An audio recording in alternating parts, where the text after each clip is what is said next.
लोकसभा चुनाव 2024 पहले चरण के लिए थमा चुनाव प्रचार का शोर। अब उम्मीदवार करेंगे डोर टू डोर कैंपेन। पहले चरण के लिए 19 अप्रैल को वोट डाले जाएंगे और पहले चरण में देश की 102 लोकसभा सीटों पर मतदान होगा। राजस्थान की 12 सीटों पर मतदान होना है। 21 राज्यों और केंद्र शासित प्रदेश में ये मतदान होगा। यानी कि अब देखना होगा कि किसकी मेहनत कितनी रंग लाती है। जो रोड शो किए गए, चुनावी सभाएं की गई, उसका कितना असर जनता पे हुआ है और वो कितना वोटों के जरिए दिखता है। लोकसभा चुनाव 2024 और पहले चरण के लिए अब चुनाव प्रचार का शोर पूरी तरह से थम चुका है और अब उम्मीदवार डोर टू डोर कैंपेन करेंगे। पहले चरण के लिए 19 अप्रैल को वोट डाले जाएंगे। पहले चरण में देश की 102 लोकसभा सीटों पर मतदान होने हैं।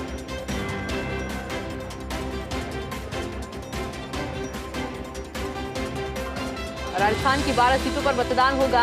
21 राज्यों और केंद्र शासित प्रदेश में ये मतदान होने वाला है। यानी कि तमाम पार्टियां या फिर स्टार प्रचारक जो कि लगातार दौरों पर रहे हैं, कितना असर उनके दौरों का होता है,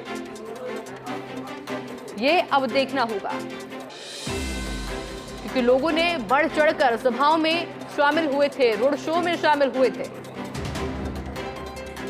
और ऐसे में जो रणनीति बनाई गई है तमाम पार्टियों के द्वारा, फिर चाहे वो भारतीय जनता पार्टी हो या फिर हो कांग्रेस पार्टी, वो रणनीति, वो स्ट्रैटेजी, वो कितनी काम आती है। जो देर रात तक बैठकें हुई, जो मंथन किया गया एक एक उम्मीदवार को लेकर, स्टार प्रचारकों को लेकर, वो कितना काम आता है।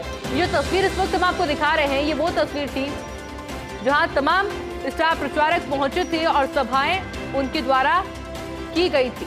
मेरे साथ में पॉलिटिकल एडिटर योगेश शर्मा भी जुड़ चुके हैं। योगेश जी, अब चुनाव का शोर थम चुका है और अब कुछ ही समय रह गया है जब मतदान होगा। क्या लग रहा है, क्योंकि तमाम पार्टियों के द्वारा मेहनत तो बहुत की गई है।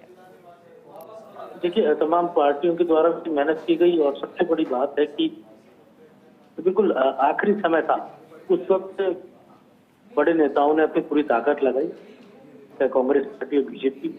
आपको ध्यान ही है कि 12 सीटों में से 9 सीटें ऐसी हैं जो बहुत ही कठिन और चुनौतीपूर्ण मानी जा रही हैं। चाहे शेखावाटी की 3 सीटें हों, चाहे वो पूर्वी राजस्थान की भरतपुर, करौली, धौलपुर और दौसा की सीटें हों, जयपुर ग्रामीण की सीट हो, तो कहा जा सकता है इस बार चुनाव है अपने आप में अलग तरह का चुनाव। और इस चुनाव की एक अलग तरह की तासीर इस बार पूरे इलेक्शन में रही। तो कहा जा सकता है कि अभी जिस तरह के प्रचार समय तो उससे पहले आपने देखा होगा, सचिन पायलट ने पूरी राजस्थान में पूरी ताकत दिखाने की कोशिश की, जिससे सामाजिक वोटों पर प्रभाव डाला था। थोड़ी देर पहले उन्होंने आज मदन लाल जाटव के समर्थन में धौलपुर में मीटिंग करके जताने का प्रयास किया। और चाहे अनिल चोपड़ा हो, चाहे मुरारीलाल मीणा हो, चाहे मदन लाल जाटव हो और जो हरीश मीणा होगी, और इसी तरह से जो अन्य उम्मीदवार हैं वो सचिन पायलट के परम जो खास ग्रुप की कहे जा सकते हैं, उनके लिए चुनाव महत्वपूर्ण। तो ये मेरे लिए कहा जा सकता है कि पूरा इलेक्शन अपने आप में अलग तरह का चुनाव। और दूसरी ओर भारतीय जनता पार्टी पूरी तरह से नरेंद्र मोदी का और भजनलाल सरकार के वो काम, यहाँ दोनों बातें हैं। एक तरफ बीआरसीपी बहुल इलाके हैं इस पूरे 12 सीटों पर, और दूसरी तरफ यमुना जल समझौते जुड़े इलाके हैं। और ईआरसीपी को लेकर और यमुना जल समझौते को लेकर जो भजनलाल सरकार ने काम किया है, उसकी अब इस चुनाव में उनका लिटमस टेस्ट होगा और किस तरह से जनता उन समझौतों को देखती है। क्या उन समझौतों के जरिए वोट बटोरने में भारतीय जनता पार्टी क्या कामयाब हो पाएगी, बड़ा सवाल चुनाव के मतदान और परिणाम के वक्त हमें नजर आएगा।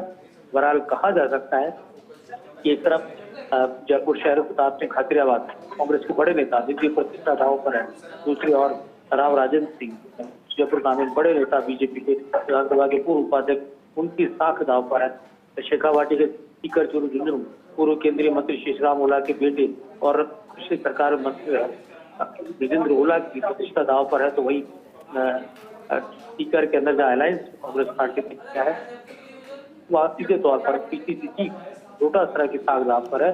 हालांकि बहुत मजबूत उम्मीदवार वहाँ अलायंस के है कॉमरेड अमरा राव।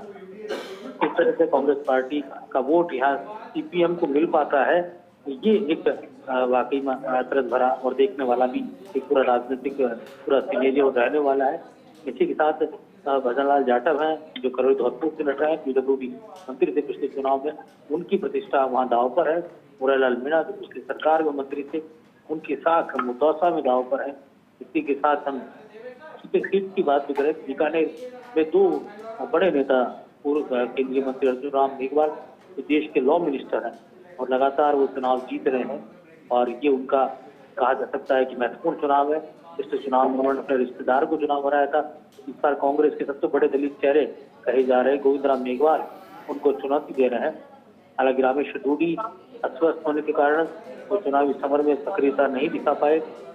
दूसरी ओर लीवी सिंह भाटी अर्जुन मेघवाल को साथ मिला, तो किस तरह से पूरा इलेक्शन यहाँ पर रहने वाला है। तो एक एक सीट की बात करें तो अलग अलग दिग्गजों के जरिए यहाँ पर भारतीय जनता पार्टी और कांग्रेस ने नरेंद्र मोदी के रोड शो हो, सभाएं हो।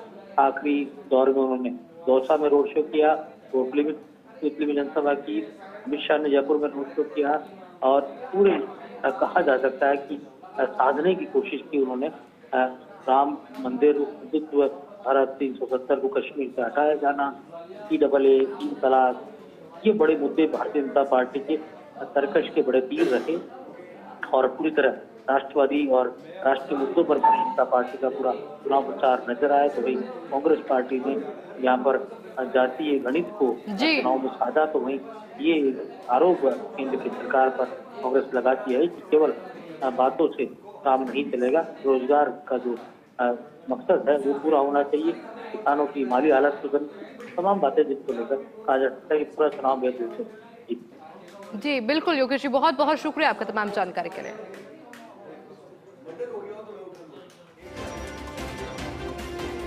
और देखिए जिस तरह से योगेश जी जानकारी भी दे रहे थे कि तमाम पार्टियों के द्वारा जो पूरी ताकत झोंकी गई है, तमाम सीटों पर जो उम्मीदवार उतारे गए हैं, आखिर कितना असर उसका होता है। मेरे साथ में डेली न्यूज एडिटर अदिति नागर भी जुड़ चुकी है। अदिति, तमाम मुद्दे, घोषणा पत्र भी सामने आ चुके, वादे किए जा चुके हैं और अब समय आ चुका है कि वो मेहनत रंग लाती है कि नहीं लाती है। बिल्कुल, देखिए राजस्थान की 12 सीटों पर भी चुनाव थम चुका है, देश की 102 सीटों पर चुनाव थम चुका है और जिस शाम का इंतजार था और पिछले लगभग 1.5-2 सालों से सभी पॉलिटिकल पार्टी अपने चुनाव की तैयारी, चुनाव में जीत हार और जिस तरीके से किस सहयोगी दल के साथ जाना है, क्या रणनीति होगी, क्या मुद्दे होंगे, किन मुद्दों पर चुनाव आगे बढ़ना है, अब वो समय आ चुका है कि लगभग अब 24 घंटे का समय है जब उसके बाद मतदाता मतदान का प्रयोग करेंगे, अपने मताधिकार का प्रयोग करेंगे। लेकिन उससे पहले आज शाम चाहे राजस्थान की 12 सीटें हों और चाहे फिर देश भर की वो 102 सीटें हों, जिसमें उत्तर प्रदेश, जिसमें छत्तीसगढ़, जिसमें पूरा तमिलनाडु, जिसमें अलग अलग राज्यों की कुछ सीटों पर चुनाव है, 102 सीटों पर उस का चुनाव प्रचार थम चुका है। हालांकि जिन दूसरे, तीसरे, चौथे, 5वें फेजेस में जहाँ चुनाव है, कल वहां चुनाव प्रचार होगा, लेकिन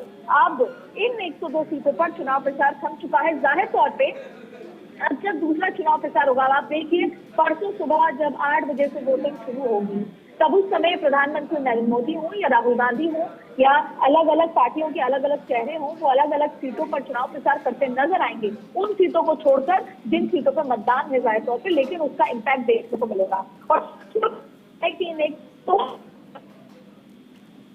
जी बिल्कुल अदिति, बहुत बहुत शुक्रिया आपका तमाम जानकारी के लिए।